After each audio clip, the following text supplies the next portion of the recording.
بسم اللہ الرحمن الرحیم۔ ایک بار حضرت جنید بغدادی رحمۃ اللہ علیہ مسجد شنیریا میں بیٹھے ہوئے تھے اور کسی جنازے کے انتظار میں تھے۔ اسی دوران مسجد میں ایک فقیر داخل ہوا اور اس نے لوگوں سے مانگنا شروع کر دیا۔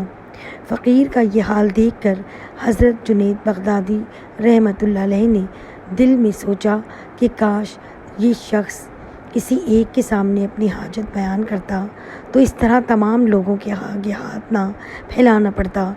ابھی آپ یہ سوچ ہی رہے تھے کہ میدان میں ایک جنازہ لایا گیا۔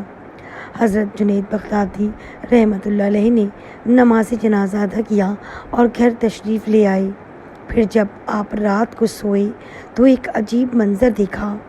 حضرت جنید بغدادی رحمۃ اللہ علیہ ایک کمرے میں بیٹھے ہیں کہ اچانک ایک گوشے سے کچھ لوگ آئے۔ وہ ایک لاش کو اٹھائے ہوئے تھے۔ پھر لاش حضرت جنید بغدادی رحمۃ اللہ علیہ کے سامنے رکھ دی گئی۔ آپ بڑی حیرت اور خاموشی سے ان اجنبی انسانوں کا یہ عمل دیکھ رہے تھے۔ اجنبی لوگوں نے آپ کو مخاطب کرتے ہوئے کہا کہ اے جنید، اس لاش کا گوشت کھاؤ۔ حضرت جنید بغدادی رحمۃ اللہ علیہ نے ناخوشگوار لہجے میں جواب دیا، میں مردہ خور نہیں ہوں، پھر اس مردے کا گوشت کس طرح کھاؤں؟ ان لوگوں نے کہا کہ کل جس طرح مسجد میں بیٹھ کر کھایا تھا اسی طرح کھاؤ۔ یہ کہہ کر وہ اجنبی لوگ چلے گئے مگر لاش وہیں پڑی رہی۔ حضرت جنید بغدادی فوراً سمجھ گئے کہ انہیں اس طرح تنبیہ کی جا رہی ہے۔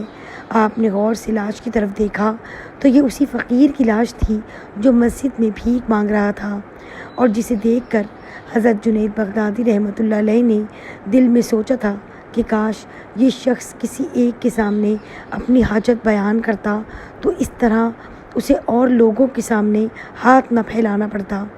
یہ ایک قسم کی غیبت تھی، اور غیبت کے بارے میں حق تعالیٰ کا ارشاد ہے کہ جس نے کسی انسان کی غیبت کی گویا اس نے اپنے مردہ بھائی کا گوشت کھایا۔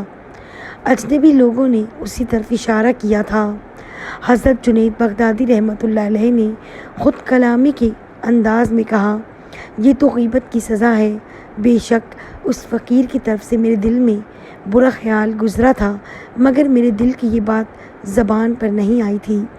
فوراً ہی ایک صدائے غیب سنائی دی کہ اے جنید، تم جس مرتبے کے انسان ہو اس کے دل میں اس قسم کا خیال گزرنا بھی ویسا ہی گناہ ہے جیسا کہ کسی دوسرے انسان سے عملی طور پر سرزد ہو جائے۔ یہ سن کر حضرت جنید بغدادی رحمۃ اللہ علیہ پر رقت طاری ہو گئی اور آپ نے نہایت عاجزی کے ساتھ توبہ کی، اے اللہ، میں نے اپنے نفس پر بڑا ظلم کیا ہے۔ اگر تو نے مجھے معاف نہیں کیا اور میرے حال پر رحم نہیں کیا تو میں خسارہ پانے والوں میں شامل ہو جاؤں گا۔ جیسے ہی حضرت جنید بغدادی رحمۃ اللہ علیہ کی زبان سے یہ الفاظ ادا ہوئے وہ لاش بھی غائب ہو گئی۔